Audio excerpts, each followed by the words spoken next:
শিশু রামিসা ধর্ষণ ও হত্যা মামলায় সোহেল ও স্বপ্নার ফাঁসির আদেশ। আসামিদের যথাযথ শাস্তি না হলে ব্যর্থ হবে আদালত, মন্তব্য বিচারকের। ভিকটিম রামিসা আক্তারের দেহে ধর্ষণের আলামত পেয়েছেন। আমরা প্রসিকিউশন পক্ষে রায়ে সন্তুষ্ট। যে অপরাধী প্রকৃত তার সাজা পেয়েছে, ন্যায় নিশ্চিত হয়েছে আমি মনে করি। মাত্র 5 কর্মদিবসে রায় ঘোষণা অনন্য এক নজির। বিচারিক প্রক্রিয়া শেষে 3 মাসের মধ্যে শাস্তি কার্যকরের আশা। মামলা নিষ্পত্তিতে হাইকোর্টে বসবে বিশেষ বেঞ্চ। শিশু রামিসা, আসিয়া, এই সমস্ত মামলাগুলো শুনানির জন্য হাইকোর্টে একটি সুনির্দিষ্ট বেঞ্চ উনি গঠন করবেন, যেটা আগামী রবিবার থেকে কার্যকর। সরকারের প্রথম বাজেট অধিবেশন শুরু। দেশে বিদ্যুৎ ঘাটতি বা লোডশেডিং নেই দাবি মন্ত্রীর। জ্বালানি সংক্রান্ত বিশেষ কমিটির রিপোর্ট উপস্থাপন। লোডশেডিং এর ডেফিনেশনটা একটু পরিবর্তন করতে হবে। লোডশেডিং সেটাই যেটা আমার বিদ্যুতের সরবরাহ না থাকলে লোডশেডিং হয়, আর যেটা ঝড় বৃষ্টি প্রাকৃতিক কারণে গাছ পড়ে দিয়ে যদি তার ছিঁড়ে যায় সেটা লোডশেডিং না। জনসংখ্যাকে জনসম্পদে রূপান্তর করা হবে। ক্যাম্পাস থেকেই তরুণ উদ্যোক্তা তৈরিতে সিড ফান্ডিং এর ঘোষণা প্রধানমন্ত্রীর। সরকার কলেজ এবং বিশ্ববিদ্যালয় ইনোভেটিভ বিজনেস আইডিয়া বাণিজ্যিকরণ করতে প্রতিযোগিতামূলক প্রক্রিয়ায় সিড ফান্ডিং বা ইনোভেশন গ্রান্ট প্রদানের সিদ্ধান্ত নিয়েছে। দেশের বিভিন্ন সীমান্তে অনুপ্রবেশ ঠেকাতে বিজিবির টহল অব্যাহত। যে কোনো মূল্যে ঠেকানো হবে পুশিন, বললেন স্বরাষ্ট্রমন্ত্রী। কূটনৈতিক চ্যানেলে চলছে আলোচনা। আমাদের বর্ডার গার্ড তারা সতর্ক আছে। আমরা সমস্ত পুশিনের, অবৈধ পুশিনের চেষ্টাকে আমরা বাধা দেব ইনশাআল্লাহ। বিসিবি নির্বাচনে ক্লাব ক্যাটাগরিতে সর্বোচ্চ 73 ভোট পেয়ে পরিচালক হলেন তামিম ইকবাল। বরিশাল থেকে মিজানুর আর খুলনা থেকে নির্বাচিত শান্ত রফিকুল।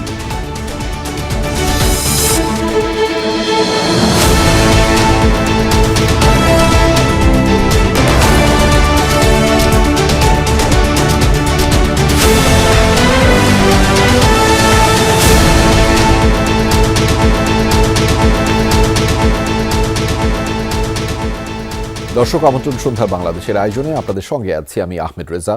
এতক্ষণ শিরোনাম দেখছিলেন, এবার জানাচ্ছি বিস্তারিত। মিরপুরের শিশু রামিসা ধর্ষণ ও হত্যা মামলায় আসামি সোহেল রানা ও তার স্ত্রী স্বপ্না আক্তারকে মৃত্যুদণ্ড দিয়েছেন আদালত। সকালে ঢাকার শিশু সহিংসতা দমন ট্রাইব্যুনালের বিচারক মাসরুর আলিকিন এই রায় দেন। মাত্র 5 কার্যদিবসে বিচার প্রক্রিয়া সম্পন্ন করে রায় প্রদান দেশের বিচার ব্যবস্থার ইতিহাসে রেকর্ড। রায়ে সন্তুষ্টি জানিয়েছেন ভুক্তভোগীর বাবা ও রাষ্ট্রনিযুক্ত আইনজীবীরা। সহকর্মী রিয়াজ রায়হান জানাচ্ছেন বিস্তারিত। যারা আমার এবং আমার পরিবারের বিপদের সময় সহায়তা করেছেন, মানসিকভাবে আমাকে সহায়তা দিয়েছেন, তাদের কাছে কৃতজ্ঞতা জানাই। এই সন্তুষ্টি একজন বাবার, যিনি উচ্ছলতায় ভরা শত আবদারের 8 বছরের নিজের শিশুকন্যার খণ্ড বিখণ্ড ছিন্ন বিচ্ছিন্ন মরদেহ দেখেছেন নিজেরই চোখে। রায় ঘোষণার পর তাই এমন প্রতিক্রিয়া। এই রায় বাস্তবায়ন হলে আমি সম্পূর্ণভাবে আমার মনের প্রত্যাশা, যে রায় এবং কার্যকরের মনের প্রত্যাশা, আমার আকাঙ্ক্ষা, সেটা মিটবে। এর আগে সকাল থেকেই ঢাকা মহানগরের দায়রা জজ এলাকায় নিরাপত্তার কড়াকড়ি, কারণ চাঞ্চল্যকর রামিসা ধর্ষণ ও হত্যা মামলার রায় ঘোষণার দিন ধার্য আছে রবিবার। সকাল 8:30 থেকে 9টার মধ্যে আসামি সোহেল রানা ও তার স্ত্রী স্বপ্না আক্তারকে কারাগার থেকে আদালতে নিয়ে আসা হয়। এর ঘণ্টা 2 পর তোলা হয় এজলাসে।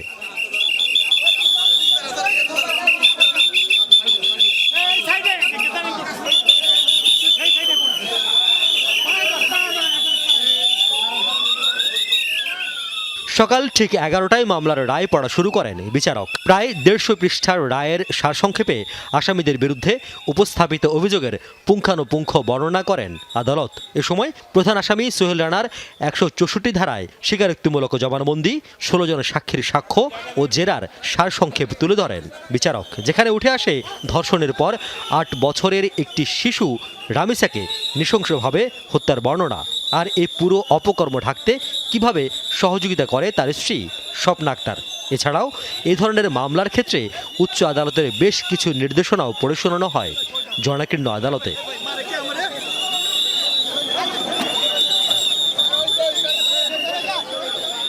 প্রায় 40 মিনিট আসামিদের অপরাধের ফিরিস্তি উপস্থাপনের পর মূল আসামি সোহেল রানার অপরাধ ও তাকে সহযোগিতার দায়ে স্ত্রী স্বপ্না আক্তারের অপরাধ একই বিবেচনায় নিয়ে দুজনকেই মৃত্যুদণ্ড দেন আদালত। এ সময় মৃত্যু নিশ্চিত হওয়া পর্যন্ত ফাঁসিতে ঝুলিয়ে রাখারও নির্দেশনা দেন আদালত। রায় নিয়ে নিজেদের প্রতিক্রিয়া জানান এই মামলায় স্পেশাল পিপি ও রাষ্ট্রনিযুক্ত আসামি পক্ষের আইনজীবী। আদালত তার ফাইন্ডিংসে ক্লিয়ারলি বলেছেন যে ডাক্তার তার সাক্ষ্যে অর্থাৎ অটোপসি রিপোর্ট যিনি দিয়েছেন সেই অটোপসি রিপোর্টে ডাক্তার ক্লিয়ারলি উল্লেখ করেছেন যে ভিকটিম রামিসা আক্তারের দেহে ধর্ষণের আলামত। যেহেতু এই আসামি আদালতের নিকট 164 ধারা জবানবন্দিও দিয়েছিল এবং মাননীয় বিচারিক আদালতের নিকটও সে নিজেকে দোষ স্বীকার করে অনুকম্পা চেয়েছে, সেহেতু এই আসামি এই কথিত চাঞ্চল্যকর ঘটনার সাথে এই সংশ্লিষ্ট নিজেই স্বীকার করেছে এবং সে ছাপা সাক্ষী দেয় নেই। আমি যেহেতু সে ছাপা সাক্ষী দেয় নাই, তার মানে সে অপরাধী, যে অপরাধী প্রকৃত তার সাজা পেয়েছে, ন্যায় বিচার নিশ্চিত হয়েছে আমি মনে করি। রায়ের পর আসামিদের কড়া নিরাপত্তায় নেওয়া হয় কারাগারে। মৃত্যুদণ্ডের পাশাপাশি সোহেল রানাকে 5 লাখ ও স্বপ্নাকে 2 লাখ টাকা অর্থদণ্ড দেন আদালত। 2019 সালে ফেনীর নুসরাত রাফি হত্যা মামলায় 16 জন, 2022 সালে মেজর সিনহার সাক্তার হত্যা মামলায় 2 জন এবং 2025 সালে মাগুরার আসিয়া খাতুন হত্যা এবং ধর্ষণ মামলায় 1 জনের মৃত্যুদণ্ড দেয় আদালত। নিম্ন আদালতে এই মামলাগুলো খুব দ্রুত সময়ে নিষ্পত্তি করা হয়, কিন্তু উচ্চ আদালতে ঝুলে আছে বছরের পর বছর। এবার মিরপুরের রামিসা হত্যায়ও 2 জনকে মৃত্যুদণ্ড দিয়েছেন আদালত। এখন দেখার বিষয় কবে নাগাদ এই মৃত্যুদণ্ড পর্যায়ে কার্যকর করা হয়। আইনজীবীরা বলছেন স্পেশাল ট্রাইব্যুনাল অথবা বিশেষ বেঞ্চ গঠন করা যদি না হয় তাহলে এই মামলাগুলো দ্রুত নিষ্পত্তি করা প্রায় অসম্ভব। রিয়াজ রায়হান, যমুনা নিউজ, ঢাকা। মাত্র 5 কর্মদিবসে রামিসা হত্যা মামলার রায় দেশের বিচারিক ইতিহাসে অনন্য এক নজির। বিচারক তার পর্যবেক্ষণে বলেছেন, এই অপরাধীরা সংশোধনযোগ্য নয়। শিশুদের নিরাপত্তা, মর্যাদা ও সুরক্ষা নিশ্চিত করা একটি সভ্য রাষ্ট্রের মৌলিক দায়িত্ব। তবে 1 বছর আগে আসিয়া হত্যা মামলার মৃত্যুদণ্ডের রায় হলেও এখনও বাস্তবায়ন হয়নি। এই রায়ের পর এখন প্রশ্ন, কত দ্রুত তা কার্যকর হবে? সহকর্মী মশিউর অনেক জানাচ্ছেন বিস্তারিত। আসিয়া হত্যা ও ধর্ষণ মামলার রায় দেওয়া হয়েছিল মাত্র 14 দিনের মাথায়, যদিও সেই মামলার আসামি হিটু শেখের মৃত্যুদণ্ড কার্যকর হয়নি এখনো। এবার আলোচিত শিশু রামিসা ধর্ষণ ও হত্যা মামলার রায় হয় বিচার বিভাগের ইতিহাসে সবচেয়ে দ্রুততম 5 কার্যদিবসের মধ্যে। প্রশ্ন, যেখানে আসিয়ার হত্যাকারীর সাজা এখনো কার্যকর হয়নি, সেখানে মাত্র 3 মাসের মধ্যে কি রামিসা হত্যার রায় কার্যকর সম্ভব? এমন প্রশ্নের জবাব মিলতে পারে 1 বছর আগের সেই আসিয়া হত্যা মামলার রায়ের দিনটিতে।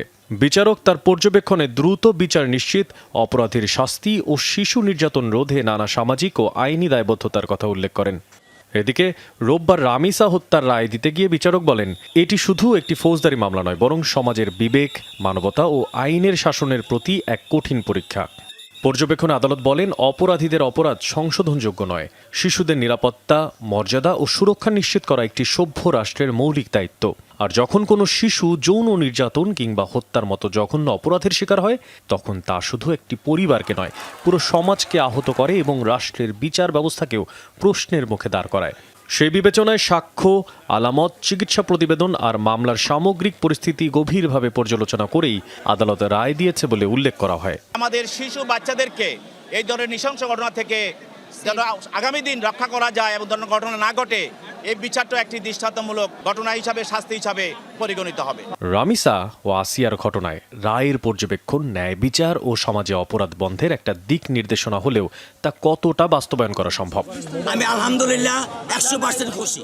রামিসার এই রায়ে পরিবার সন্তুষ্ট হলেও রায় বাস্তবায়নে রাষ্ট্র কতটা সময় নেয়, সেটাই এখন দেখার বিষয়। প্রতিবার রায় ঘোষণার সময় বিচারকরা কিছু পর্যবেক্ষণ দেন সমাজের এই সমস্ত অপরাধগুলোকে দমন করার প্রেক্ষিতে, কিন্তু সেই সমস্ত অপরাধগুলো শেষ পর্যন্ত দমন করা সম্ভব হয় না। এর পেছনে দায়ী আসলে কি? রাষ্ট্রের বিচারহীনতা নাকি মামলার দীর্ঘসূত্রতা? কিভাবে, কোন উপায়ে বন্ধ করা যাবে এই সমস্ত অপরাধগুলো? মশিউর অনিক, যমুনা নিউজ, ঢাকা। মাত্র 5 কর্মদিবসে রামিসা হত্যার রায় হওয়ায় সন্তুষ্ট স্বরাষ্ট্র ও আইনমন্ত্রী। তারা বলেছেন, আসামিদের মৃত্যুদণ্ড দেওয়ার মাধ্যমে ন্যায় বিচার প্রতিষ্ঠিত হয়েছে। আইনমন্ত্রী আশা করেছেন, উচ্চ আদালতে দ্রুত শুনানি হলে 3 মাসের মধ্যে রামিসা হত্যার ফাঁসির রায় কার্যকর করা সম্ভব। অ্যাটর্নি জেনারেল জানিয়েছেন, এজন্য হাইকোর্টের বিশেষ বেঞ্চ গঠন করেছেন প্রধান বিচারপতি।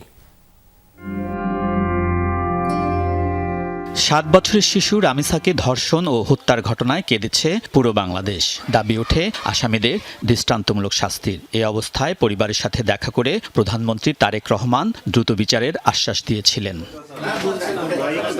সেই আশ্বাস বাস্তবায়নে দ্রুত তদন্ত, চার্জশিট প্রদানের পর বিচার শুরুর 6 কার্যদিবসের মধ্যে মৃত্যুদণ্ডের রায় হল রামিসা হত্যাকাণ্ডের। এর মাধ্যমে ন্যায় বিচার প্রতিষ্ঠিত হয়েছে বলে মনে করেন স্বরাষ্ট্র ও আইনমন্ত্রী। গ্রেপ্তার এবং তদন্তের কার্যক্রমের ইতিহাসে এটা একটা মাইল ফলক।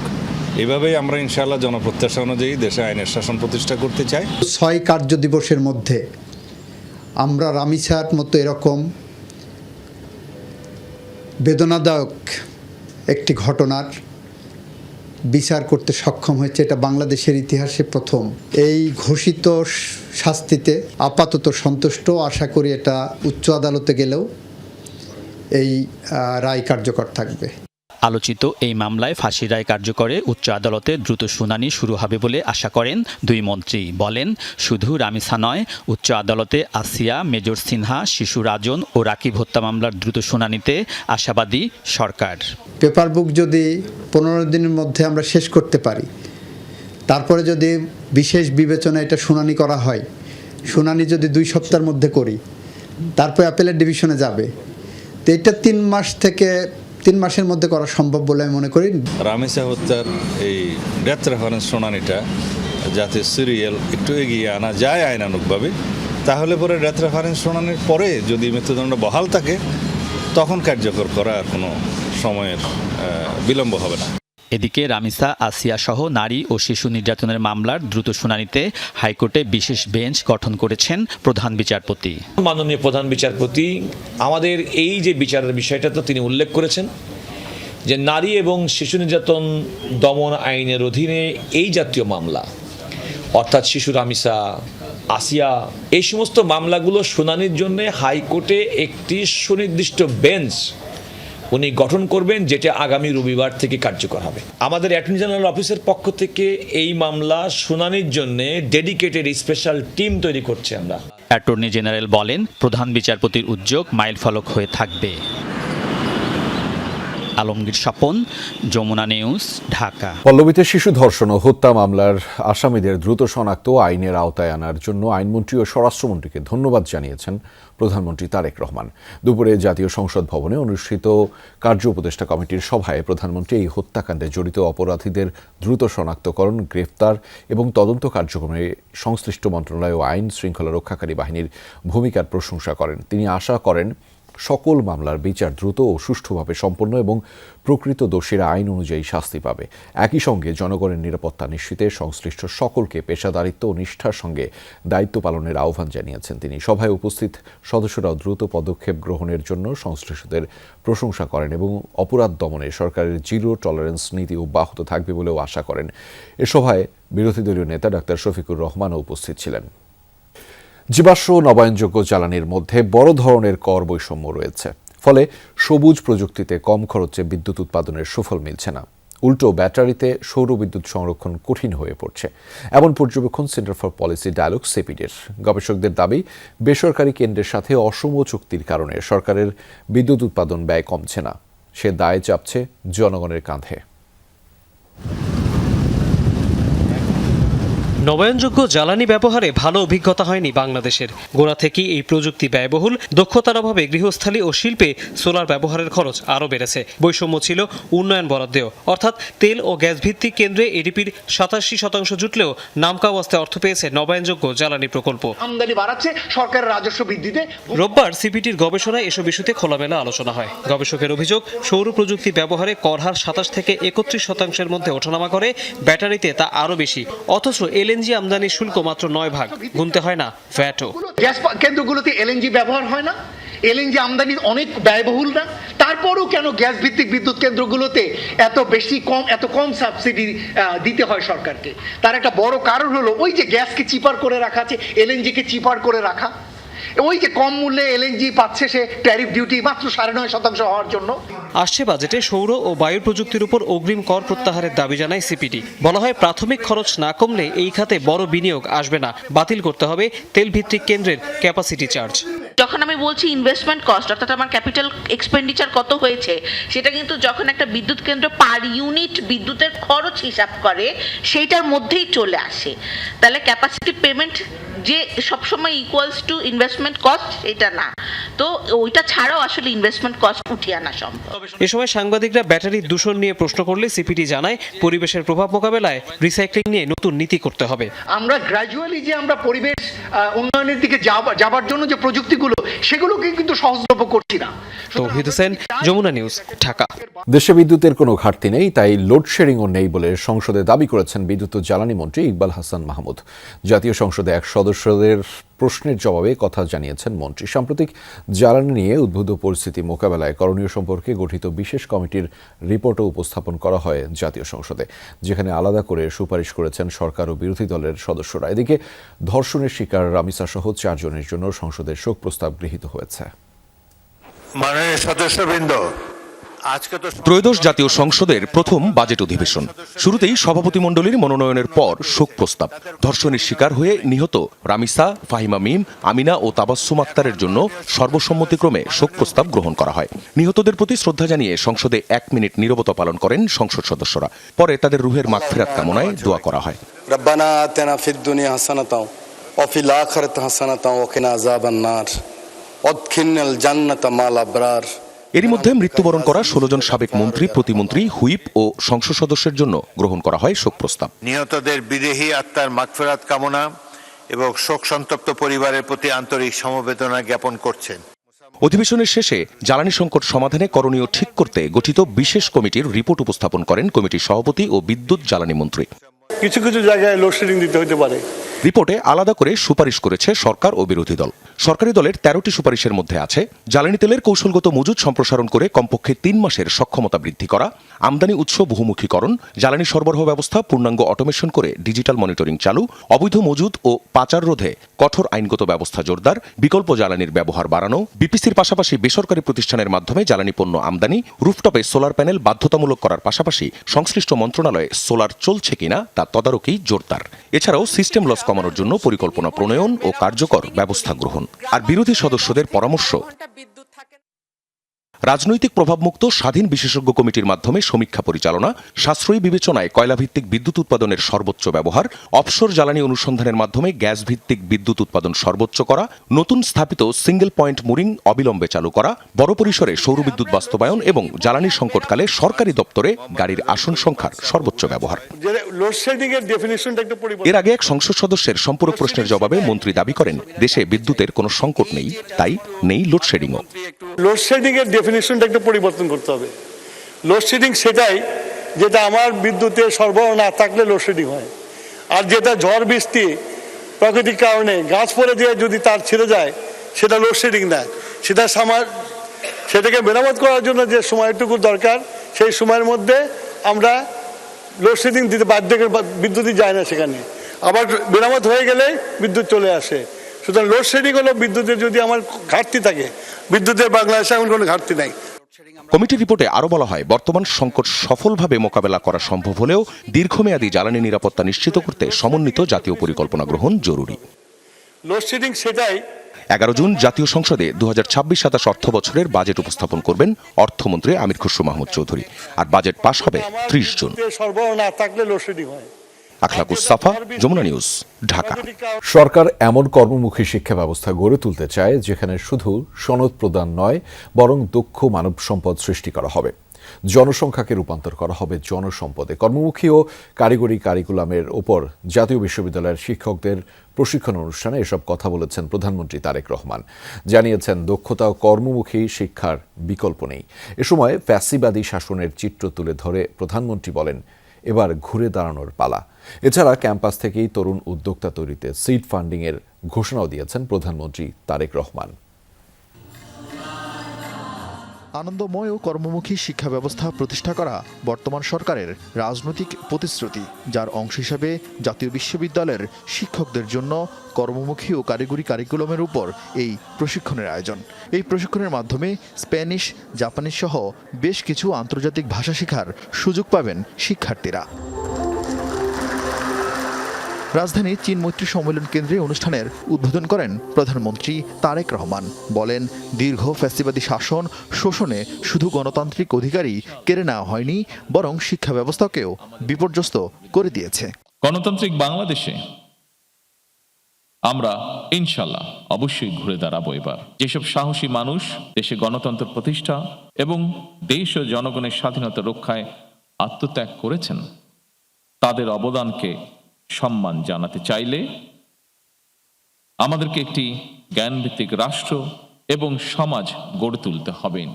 এ সময় শিক্ষা খাতে জাতীয় বিশ্ববিদ্যালয়ের অবদানের কথা তুলে ধরে প্রধানমন্ত্রী বলেন, চতুর্থ শিল্প বিপ্লবের যুগে বিভিন্ন পেশা যেমন ঝুঁকিতে পড়েছে, একই সঙ্গে নতুন নতুন কর্মসংস্থানেরও সুযোগ সৃষ্টি হয়েছে। প্রযুক্তিগত বিপ্লব মোকাবেলায় সার্টিফিকেট নির্ভর শিক্ষা ব্যবস্থার পরিবর্তে বর্তমানে দক্ষতা ভিত্তিক, প্রযুক্তি নির্ভর এবং বাস্তব ও কর্মমুখী শিক্ষা ব্যবস্থার গড়ে তোলার মনে হয় কোনো বিকল্প নেই।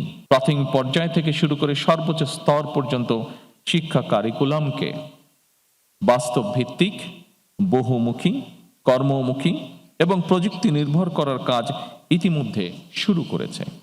শিক্ষার্থীদের জন্য ইন্টার্নশিপ ও ইন্ডাস্ট্রি একাডেমিয়া সহযোগিতা বাড়াতে সরকার কার্যকর পদক্ষেপ নেবে বলেও জানান প্রধানমন্ত্রী তারেক রহমান। এছাড়া তরুণ উদ্যোক্তা তৈরি করতে সরকারের বহুমুখী উদ্যোগের কথা জানান। শিক্ষার্থীদের পরামর্শ দেন তৃতীয় ভাষা শিক্ষার। সরকার ক্যাম্পাস থেকে ব্যবসায়িক উদ্যোক্তা তৈরি করারও বহুমুখী উদ্যোগ গ্রহণ করছে।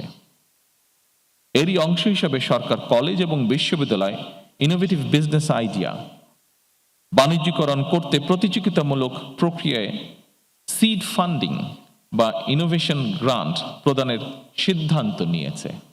এছাড়াও শিক্ষকদের পাঠদানের পাশাপাশি শিক্ষার্থীদের জন্য রোল মডেল ও সমাজ পরিবর্তনের অগ্রদূত হিসেবে নিজেদের প্রতিষ্ঠা করার পরামর্শ দেন সরকার প্রধান।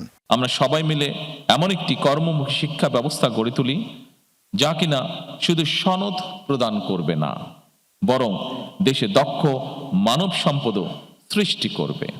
এ সময় জাতীয় বিশ্ববিদ্যালয়ের পক্ষ থেকে প্রধানমন্ত্রীকে গাছের চারা উপহার দেওয়া হয়। আরিফিন শাকিল, যমুনা নিউজ, ঢাকা। দর্শক, বিসিবির নতুন সভাপতি নির্বাচিত হয়েছেন তামিম ইকবাল। এর আগে ক্লাব ক্যাটাগরিতে সর্বোচ্চ 73 ভোট পেয়ে বিসিবির পরিচালক নির্বাচিত হন তিনি। আর সহসভাপতি নির্বাচিত হয়েছেন ফাহিম সিনহা। এই মুহূর্তে গণমাধ্যমে কথা বলছেন নতুন সভাপতি তামিম ইকবাল। আমরা সরাসরি যুক্ত হচ্ছি সেই বক্তব্যে। বাংলাদেশ ক্রিকেটকে ফেস করতে হয়েছে। আমি মনে প্রাণে আশা করি আজকের ইলেকশনের পর আমরা একটা পজিটিভ ওয়েতে সামনের দিকে আগাতে পারবো। হ্যাঁ, আমি কথা বলার সময় যদি দয়া করে কথা না বলেন খুব ভালো।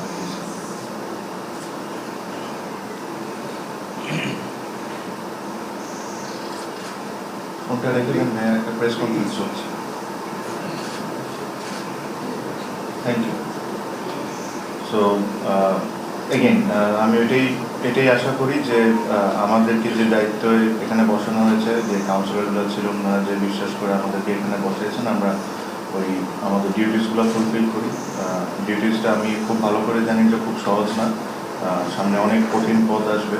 আমরা ভুল করব, ভুল থেকে শিখবো, রাইট কাজ করবো, এটাই আমাদের করা উচিত, আর আমরা তাই করবো। বাট ক্রিকেটের উপরে কোনো ধরনের কোনো স্যাক্রিফাইস করা হবে না।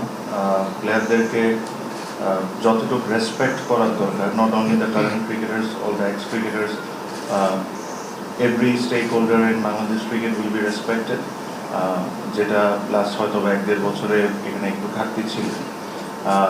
এই জিনিসগুলো আমাদের ঠিক করতে হবে। আমি আপনাদেরকেও একটা জিনিস রিকোয়েস্ট করবো, অনেক ধরনের আলোচনা হয়েছে, অনেক ধরনের কথা বলা হয়, সব কিছু হয়। আপনারা অবশ্যই ক্রিটিসাইজ করবেন আমরা যদি কোনো খারাপ কাজ করি বা আমাদের যদি কোনো ভুল হয়, ওটা নিয়ে আপনারা অবশ্যই আলোচনা করবেন। এটা আপনাদের অধিকার, আপনারা অবশ্যই করবেন। বাট আমাদের সবার একটা জিনিস মাথায় রাখতে হবে, যেটা হলো বাংলাদেশ ক্রিকেটের যে রেপুটেশন ড্যামেজটা হয়েছে ওয়ার্ল্ড ওয়াইড, এই জিনিসটা কিন্তু আমি একা ঠিক করতে পারবো না। এখানে আপনাদের প্রত্যেকজনের আমার সাপোর্ট দরকার হবে। আর প্রত্যেকজন আমি শিওর যে যেখানে এই রুমের মধ্যে এমন কেউ নাই যে চায় না যে বাংলাদেশ ক্রিকেটকে ওয়ার্ল্ড ওয়াইড পজিটিভলি দেন। আমি শিওর প্রত্যেকজন জার্নালিস্ট, প্রত্যেকজন যারা বিসিতে কাজ করেন, ডিরেক্টরস, প্লেয়ার্স, এভরিওয়ান। বাট আমি আশা করি আপনারা এটা বুঝেন যে লাস্ট 1-1.5 বছরে যা হয়েছে ওটা ঠিক ছিল না বাংলাদেশ ক্রিকেটে। আমি এখানে কাউকে দোষারোপ করবো না, কারোর দিকে আঙুল দিব না, বাট যেটা হয়েছে ওটা অ্যাডমিট আমাদের করতে হবে। আর আমাদের যদি এই জায়গা থেকে বের হয়ে আসতে হয়, এটা আমার পক্ষে একা করা সম্ভব না। এটা আপনাদের সবার সাপোর্টটা আমার দরকার হবে। আমরা একসাথে মিলে এই যে বাংলাদেশ ক্রিকেটের যে রেপুটেশন ড্যামেজটা হয়েছে, এই জিনিসটা আমাদের ঠিকঠাক করতে হবে। তার মানে এটা না যে যদি কোনো ভুল হয় আমাদের যে ওটা নিয়ে আপনারা আলোচনা করবেন না, আপনারা অবশ্যই আলোচনা করবেন, আপনারা অবশ্যই ক্রিটিসাইজ করবেন। বিসিবির নবনিযুক্ত নবনির্বাচিত সভাপতি তামিম ইকবাল কথা বলছিলেন গণমাধ্যমে, আমরা সেই বক্তব্যে ছিলাম। আদ্দিন হাসপাতালে 6 নবজাতক মৃত্যুর ঘটনায় শোকজের জবাব দেওয়ার সময় 48 ঘণ্টা বাড়িয়েছে স্বাস্থ্য অধিদপ্তর। বিকেলে অধিদপ্তর জানিয়েছে আজ জমা দেওয়ার কথা থাকলেও 9 জুন বিকেল 5টা পর্যন্ত কারণ দর্শানোর সময় বাড়ানো হয়েছে। এদিকে সুপ্রিম কোর্টের সিনিয়র আইনজীবী শিশির মনির জানিয়েছেন, শিশু মৃত্যুর ঘটনায় প্রত্যেক পরিবারকে 80 লাখ টাকা দেওয়ার সিদ্ধান্ত নিয়েছে হাসপাতাল কর্তৃপক্ষ। এর আগে প্রত্যেক পরিবারকে 1 কোটি টাকা ক্ষতিপূরণ দাবি করে হাইকোর্টে রিট করেন এক আইনজীবী। সকালে হাইকোর্টের বিচারপতি রাজিকাল জলিল এবং দেবাশিস রায় চৌধুরীর দ্বৈত বেঞ্চে এই রিট করেন ইউনুস আলী আকন্দ। রিটে একটি উচ্চ পর্যায়ের বিচার বিভাগীয় তদন্ত কমিটি গঠনের আবেদন জানান তিনি। কাল রিটের শুনানি হতে পারে বলে জানিয়েছেন এই আইনজীবী। ৭১-এর স্বাধীনতা বিরোধী ও ফ্যাসিবাদী শক্তি এক হয়ে দেশপ্রেমিক সরকারকে উৎখাতের ষড়যন্ত্র করছে বলে অভিযোগ করেছেন মুক্তিযুদ্ধ বিষয়ক মন্ত্রী আহমদ আজম খান। বলেছেন, মুক্তিযোদ্ধারা যাতে কোনো ধরনের বঞ্চনার শিকার না হয় তার জন্য বিভিন্ন প্রকল্প হাতে নেওয়া হচ্ছে মন্ত্রণালয়ের পক্ষ থেকে। রবিবার সকালে রাজধানীর ডিপ্লোমা ইঞ্জিনিয়ার্স ইনস্টিটিউটে শহীদ রাষ্ট্রপতি জিয়াউর রহমানের ৪৫তম শাহাদাত বার্ষিকী উপলক্ষে আলোচনা সভায় এসব কথা বলেছেন তিনি। এ সময় ৬,০০০ অমুক্তিযোদ্ধাকে তালিকা বাছাই শেষে সরকারের তালিকা থেকে বাদ দেওয়ার উদ্যোগ নিয়েছে বলে জানিয়েছেন মুক্তিযুদ্ধ বিষয়ক প্রতিমন্ত্রী ইশরাক হোসেন। আওয়ামী লীগ ৯ মিনিটে গণতন্ত্র ধ্বংস করে বাকশাল গঠনের মাধ্যমে একনায়কতন্ত্র ঘোষণা করেছিল বলে মন্তব্য করেছেন বিএনপির স্থায়ী কমিটির সদস্য ডক্টর মঈন খান। অন্তত এবারে আমরা সঠিক পথে এগিয়ে গিয়ে আমরা সৃষ্টি করব, এবার যেন আর কোনো ভুল না হয়। বিগত 17 বছরে বহু অমুক্তিযোদ্ধাদের মুক্তিযোদ্ধা তালিকায় অন্তর্ভুক্ত করার মাধ্যমে এক প্রকার মুক্তিযোদ্ধাদের অর্থাৎ আপনাদেরকে হেয় প্রতিপন্ন অপমান করা হয়েছে বলে আমি মনে করি। এই মহান মুক্তিযুদ্ধের বিরুদ্ধে দাঁড়িয়েছিলেন তারা, আরেকদিকে ফ্যাসিবাদ, এরা এক হয়েছে দেশপ্রেমিক সরকারকে হটানোর জন্য। ব্যাংকিং খাত মেরামত এবং সুশাসন প্রতিষ্ঠায় সংস্কার কমিশন গঠন করবে সরকার। ব্যাংকিং খাতের সুশাসন ও গণমাধ্যমের ভূমিকা শীর্ষক সেমিনারে এমন মন্তব্য করেছেন তথ্যমন্ত্রী জহিরুদ্দিন স্বপন। বলেছেন, ব্যাংকের আমানত ও পুঁজি বাজারের বিনিয়োগকারীরা একই চক্রের টার্গেট। অতীতে পরিসংখ্যান কারসাজি করে অর্থনীতির তথ্য বিকৃতভাবে উপস্থাপন করা হয়েছে বলেও মন্তব্য করেছেন তথ্যমন্ত্রী। মন্ত্রী বলেন, গণমাধ্যম হচ্ছে সমাজের আয়না, ভালো মানের আয়না সঠিক প্রতিবিম্ব তৈরি করে, তেমনি গণমাধ্যমেও স্বচ্ছ চিত্র উঠে আসা প্রয়োজন। তিনি জানিয়েছেন, রাষ্ট্র যদি কোনো ধরনের তথ্য বিকৃত বা ম্যানিপুলেশনের সাথে জড়িত থাকে তাহলে বাস্তব চিত্র পরিবর্তন সহজ হয়ে যায়। তাই তথ্য প্রকাশের আগে এর পেছনে কারো পৃষ্ঠপোষকতা আছে কিনা তা খতিয়ে দেখা জরুরি। প্রতিটি ক্ষেত্রেই কিন্তু আমাদের মধ্যে একটা স্টেট সিস্টেমকে রিপেয়ারিং এর স্পিরিট কাজ করছে। ব্যাংকিং খাতের মধ্যে এরকম ক্ষেত্রে আমাদের সংস্কার, আমাদের পরিবর্তন, আমাদের মেরামত ইত্যাদি চিন্তাগুলিকে আমরা কমিশনের মধ্যে আনবই, কারণ এটা ছাড়া কিভাবে করবো? এটা ছাড়া তো করার কোনো পথ নাই। দুর্নীতি রোধে দুদক ও আইনি সংস্কারের সরকার পিছু হটেছে বলে দাবি করেছে টিআইবি। 3টি অধ্যাদেশ বিলুপ্তির মাধ্যমে বিচার বিভাগের স্বাধীনতা বাস্তবায়নে পিছু হটছে সরকার। দুপুরে টিআইবির এক সংবাদ সম্মেলনে এসব কথা জানিয়েছেন সংস্থাটির নির্বাহী পরিচালক ডক্টর ইফতেখারুজ্জামান। তিনি বলেছেন, বিচার বিভাগের স্বাধীনতা, মানবাধিকার ও গুম ইস্যুতে সরকার পিছু হটছে। মন্তব্য করেন, অপরাধ নিয়ন্ত্রণে পুলিশের তৎপরতা বাড়লেও সামগ্রিক আইন শৃঙ্খলা পরিস্থিতি নিয়ন্ত্রণ করতে পারেনি সরকার। রাজনৈতিক ও প্রশাসনিক পৃষ্ঠপোষকতার অভিযোগও করে টিআইবি।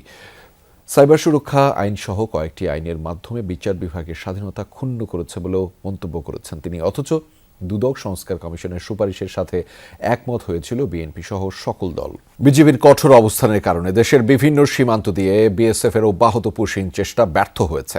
গত কয়েকদিন ধরেই পঞ্চগড়, ঠাকুরগাঁও, মেহেরপুর, লালমনিরহাট, সুনামগঞ্জ দিয়ে দফায় দফায় পুশিংয়ের অপচেষ্টা চালায় ভারতীয় সীমান্তরক্ষী বাহিনী। বিজিবির সাথে রাতভর পাহারা দিচ্ছে স্থানীয়রাও। বাংলাদেশের অভ্যন্তরে ঠেলে দেওয়ার জন্য 2 রাত ধরে এই 10 নারী পুরুষকে জড়ো করে ভারতীয় সীমান্তরক্ষী বাহিনী বিএসএফ। এরপর তাদেরকে পাঠানো হয় পঞ্চগড়ের বড়বাড়ি সীমান্তের শূন্যরেখায়। তবে পরিচয় নিশ্চিত না হওয়ায় তাদেরকে গ্রহণ করেনি বিজিবি। যে কোনো ধরনের অনুপ্রবেশ ঠেকাতে বিজিবির কঠোর অবস্থানের পাশাপাশি রাতভর পাহারা দিচ্ছেন স্থানীয়রাও। পরবর্তীতে কয়েক দফা পুশিংয়ের চেষ্টা করলে বিএসএফ এর মুখোমুখি অবস্থান নেয় বর্ডার গার্ড বাংলাদেশ বিজিবিও। এই পুশিং তো আমরা মেনে নিচ্ছি না। এরা অন্যায় অত্যাচার হিসেবে আমাদের বাংলাদেশের মানুষ অবৈধ হিসাবে ঢুকাই দিচ্ছে। এটা সমাধান হয় না, প্রায় 3 দিন থেকে এখানে অবস্থান করে আছি। ঠাকুরগাঁওয়ের মশালগাঁও সীমান্ত দিয়েও পুশিনের অপচেষ্টা চালায় বিএসএফ। 11 জনকে জড়ো করার পর গেল 34 ঘন্টা ধরে বাংলাদেশের অভ্যন্তরে ঠেলে দেওয়ার চেষ্টা চালিয়ে যাচ্ছে ভারতীয় সীমান্তরক্ষী বাহিনী। তবে বিজিবির দৃঢ়তায় ব্যর্থ হয় তারা। দুদেশের মধ্যে পতাকা বৈঠক হলেও কোনো সিদ্ধান্ত আসেনি। ফলে শূন্যরেখায় অবস্থান করছে ওই 11 জন। ওই ইটবাটে কাজ করতাম, ওই সরকার ওই ঘোষণা দিয়েছে যে তোমাকে জন্য বর্ডার খুলে দিছি, তোমরা ওইখানে চলে যাও, তোমাকে ওখানে পার করে দিয়ে হবে। স্থানীয় জনসাধারণ এবং বিজিবি আমরা বদ্ধপরিকর যে কোনো অবৈধ অনুপ্রবেশ প্রতিহত করার জন্য। লালমনিরহাটের পাটগ্রাম সীমান্ত দিয়েও পুশিনের আরেকটি অপচেষ্টা ব্যর্থ হয়। স্থানীয়রা জানায় শনিবার গভীর রাতে পানবাড়ি ও কলসিরমুখ সীমান্তের বিপরীতে ভারতীয় ভূখণ্ডে 14 জন নারী পুরুষকে জড়ো করে বিএসএফ। পরে কাঁটাতারের গেট দিয়ে তাদেরকে বাংলাদেশে পাঠানোর চেষ্টা করে তারা। মেহেরপুরের তেঁতুলবাড়িয়ায় সীমান্তে ভারতীয় বিএসএফ এর ঠেলে দেয়া 6 জনকে ফিরিয়ে নিয়ে গেছে বলে ধারণা বিজিবি ও স্থানীয়দের। গত রাতে তাদেরকে সীমান্ত থেকে সরিয়ে নেওয়া হয়। তবে এ বিষয়ে বিএসএফ এর পক্ষ থেকে আনুষ্ঠানিকভাবে কোনো বিবৃতি পাওয়া যায়নি। এর আগে তেঁতুলবাড়িয়া সীমান্ত দিয়ে ভারত থেকে ঠেলে দেয়া 6 জনকে প্রতিরোধ করে বিজিবি। ইন্ডিয়া থেকে সংবাদ পাই যে লোক পুশিং করবে, আমরা বিজিবি আমরা সবাই মিলে বাধা দিছি। সীমান্ত সুরক্ষায় আপনাদের সহযোগিতা একান্তভাবে কাম্য। সুনামগঞ্জের সীমান্ত এলাকা দিয়েও অনুপ্রবেশ ঠেকাতে মাইকিং করছে বিজিবি। টর্চ, লাঠি হাতে বিজিবির সাথে অবস্থান করেন স্থানীয়রাও। শামস তাবরিজ উচ্ছ্বাস, যমুনা নিউজ। সীমান্ত দিয়ে কোনোভাবেই পুশিং করতে দেয়া হবে না বলে জানিয়েছেন স্বরাষ্ট্রমন্ত্রী সালাউদ্দিন আহমদ। তিনি জানিয়েছেন সীমান্তের সতর্ক অবস্থানে রয়েছে বিজিবি। পুশিং ঠেকাতে কূটনৈতিক চ্যানেলে আলোচনা চলছে বলেও জানিয়েছেন স্বরাষ্ট্রমন্ত্রী। আইনশৃঙ্খলা পরিস্থিতি নিয়ন্ত্রণে বিশেষ অভিযান পরিচালনা করা হবে। অভিযান চলমান প্রক্রিয়া, অভিযান বিষয়ে এখনই কিছু বলা যাবে না। আইনশৃঙ্খলা রক্ষায় মাদকসহ কিছু আইন পরিবর্তন করতে হবে। ভালো কাজের জন্য পুলিশকে পুরস্কৃত করা হবে। সমস্ত বিষয়ে আলোচনা হবে। আমরা ডিপ্লোম্যাটিক চ্যানেলে এগুলো আলাপ আলোচনা করে সমাধানের চেষ্টা করছি এবং আমাদের বর্ডার গার্ড তারা সতর্ক আছে। আমরা সমস্ত পুশিনের, অবৈধ পুশিনের চেষ্টাকে আমরা বাধা দেব ইনশাআল্লাহ। এ পর্যন্ত তাই হয়েছে। 5 দফা দাবিতে সারা দেশে অনির্দিষ্টকালের কর্মবিরতি পালন করেছেন ইন্টার্ন চিকিৎসকরা। তবে রোগীদের কথা বিবেচনায় রেখে বহির্বিভাগ ও জরুরি বিভাগ কর্মবিরতির আওতামুক্ত রাখা হয়েছে। সকালে বাংলাদেশ সমন্বিত ইন্টার্ন চিকিৎসক ঐক্য পরিষদের ব্যানারে এই কর্মসূচির ঘোষণা দেওয়া হয়। রাজশাহী, চট্টগ্রাম, সিলেট সহ দেশের বিভিন্ন স্থানে ইন্টার্ন চিকিৎসক পরিষদের ব্যানারে অনির্দিষ্টকালের কর্মবিরতি চলছে। এর আগে টানা 2 দিন মানববন্ধন কর্মসূচি পালন করেন তারা। ইন্টার্ন চিকিৎসকরা জানিয়েছেন 6টি দাবির মধ্যে প্রথম দাবির বিষয়ে আশ্বস্ত করার চেষ্টা করা হলেও বাকি দাবিগুলো নিয়ে এখনও কোনো পদক্ষেপ নেওয়া হয়নি। ফলে বাধ্য হয়ে তারা কর্মবিরতি পালন করছেন। দাবি আদায় না হওয়া পর্যন্ত টানা কর্মবিরতি চলবে। দর্শক, এই ছিল সন্ধ্যার বাংলাদেশের আয়োজনে। এতক্ষণ সাথে থাকার জন্য আপনাদের সবাইকে ধন্যবাদ।